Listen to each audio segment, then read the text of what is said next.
Assalamualaikum warahmatullahi wabarakatuh. Salam sejahtera untuk kita semua. Salam sehat dan salam bahagia. Perkenalkan, nama saya Trimo, calon guru penggerak angkatan 7 dari Sekolah SDN Karet Tengsin 13 yang akan mempresentasikan koneksi antar materi berupa kesimpulan dan refleksi modul 1.1. Selamat menyaksikan. Kesimpulan dan penjelasan mengenai pemikiran Ki Hajar Dewantara.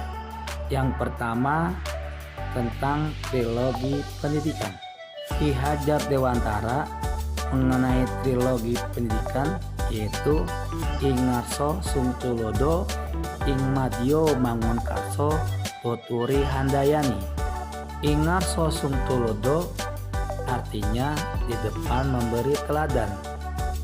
Dalam hal ini sang guru mempunyai peranan besar dalam keteladanan terhadap anak didiknya. Oleh karena itu, guru harus senantiasa menunjukkan keteladanan kapan saja dan di mana saja kepada peserta didiknya. Ing Madyo Mangunkarso artinya di tengah membangun keinginan. Dalam hal ini, pemberian motivasi dan memposisikan dirinya sebagai guru sehingga menjadi teman dan juga menjadi tempat peserta didiknya berangkat untuk berkembang menuju cita-citanya. Tuturi Handayani artinya di belakang memberi dorongan. Hal ini berarti guru harus selalu mendorong peserta didiknya dalam mengembangkan bakat dan minat yang dikehendakinya. Yang kedua, pendidikan yang menuntun. Ki Hajar Dewantara berpendapat bahwa pendidikan memberikan tuntunan terhadap segala kekuatan kodrat yang dimiliki anak, agar ia mampu mencapai keselamatan dan kebahagiaan yang setinggi-tingginya, baik sebagai manusia maupun sebagai anggota masyarakat. Di sini Ki Hajar Dewantara menjelaskan bahwa pendidikan dan pengajaran merupakan usaha persiapan dan persediaan untuk segala kepentingan hidup manusia, baik dalam hidup bermasyarakat maupun hidup berbudaya dalam arti seluas-luasnya. Ki Hajar Dewantara juga menjelaskan bahwa tujuan pendidikan yaitu menuntun segala kodrat yang ada pada anak-anak agar mereka dapat mencapai keselamatan dan kebahagiaan, sehingga pendidik hanya dapat menuntun tumbuh atau hidupnya kekuatan kodrat yang ada pada anak-anak agar memperbaiki lakunya. Yang ketiga, membangun karakter siswa sesuai kodrat alam dan kodrat zaman. Ki Hajar Dewantara mengingatkan pendidik bahwa pendidikan anak sejatinya menuntun anak mencapai kekuatan kodratnya sesuai alam dan zamannya. Jadi sebagai pendidik, jangan sekali-kali menyamakan pendidikan anak di pesisir pantai dan pendidikan anak untuk daerah di pegunungan, karena mereka memiliki kodrat alam yang berbeda. Juga jangan sekali-kali menyamakan pendidikan anak di tahun 90-an dengan pendidikan anak di tahun 2000-an, karena jelas mereka memiliki zaman yang berbeda. Oleh karena itu, sebagai pendidik, kita harus melek teknologi terhadap perubahan kodrat zaman. Yang keempat, penerapan budi pekerti. Budi pekerti atau karakter atau watak yang merupakan perpaduan antara gerak pikiran, perasaan, dan kehendak atau kemauan sehingga menimbulkan tenaga atau semangat. Budi pekerti ini yang dimaksud adalah bahwa pendidikan itu bisa manusia memanusiakan manusia menuju perbuatan yang lebih baik.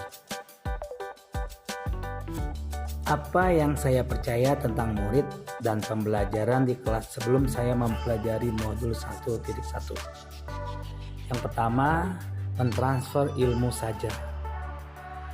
Sebelumnya, saya adalah seorang guru yang hanya mentransfer ilmu saja.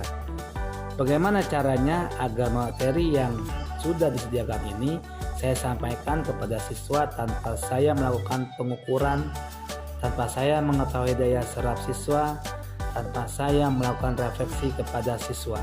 Yang kedua, berorientasi teacher center. Saya juga selalu berorientasi teacher center, yaitu di mana proses pembelajaran itu terfokus kepada saya sebagai seorang guru, di mana konsentrasi murid harus berfokus pada guru. Murid mendengarkan dan mencatat apa yang guru sampaikan. Gurulah yang memutuskan tujuan dan topik pembelajaran. Guru juga yang mengukur tingkat perkembangan murid dengan menyediakan soal untuk murid menjawab. Yang ketiga, siswa yang berhasil. Nah, saya juga berpikir bahwa siswa yang berhasil dalam pembelajaran saya adalah siswa yang nilainya bagus. Jadi saya bingung ketika ada murid yang nilainya jelek. Apakah mereka malas-malasan? Apakah mereka tidak bersungguh-sungguh dalam pelajaran saya? Jadi saya mengukurnya hanya dari nilai saja.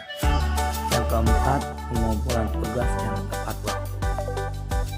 Kemudian saya juga mengukur siswa dari pengumpulan tugas yang tepat waktu. Bagaimana siswa ini dapat mengumpulkan tugas sesuai deadline yang saya tetapkan. Lantas apa yang berubah dari pemikiran atau perilaku saya setelah mempelajari modul 1.1?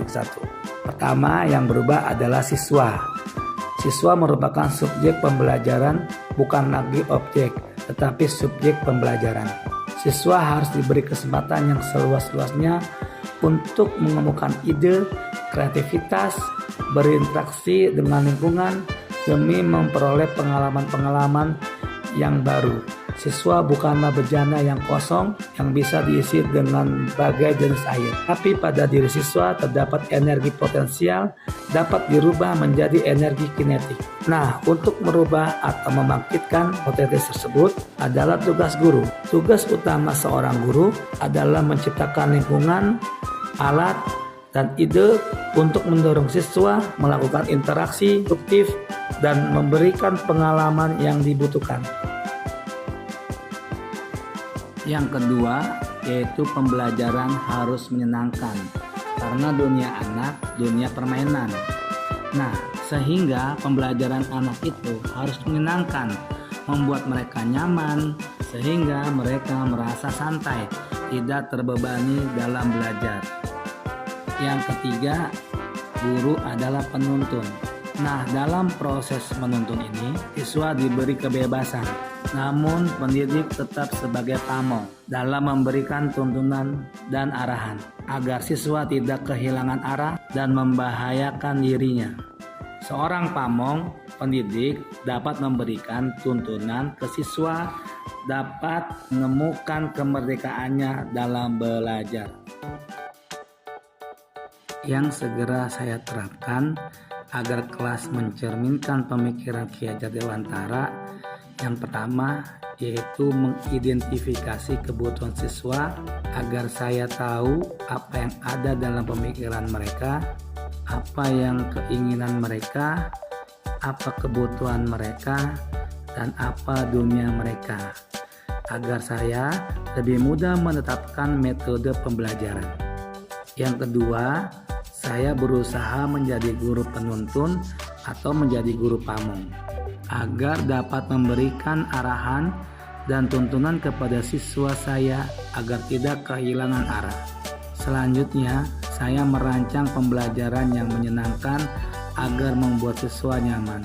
Merancang pembelajaran ini, saya bisa berkolaborasi dengan teman sejawat ataupun dengan siswa agar memang terbentuk pembelajaran yang sesuai dengan kebutuhan siswa.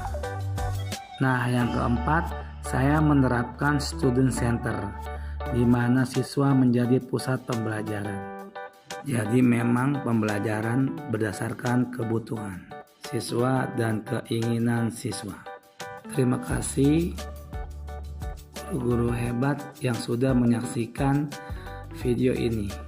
Salam sehat, salam bahagia. Assalamualaikum warahmatullahi wabarakatuh.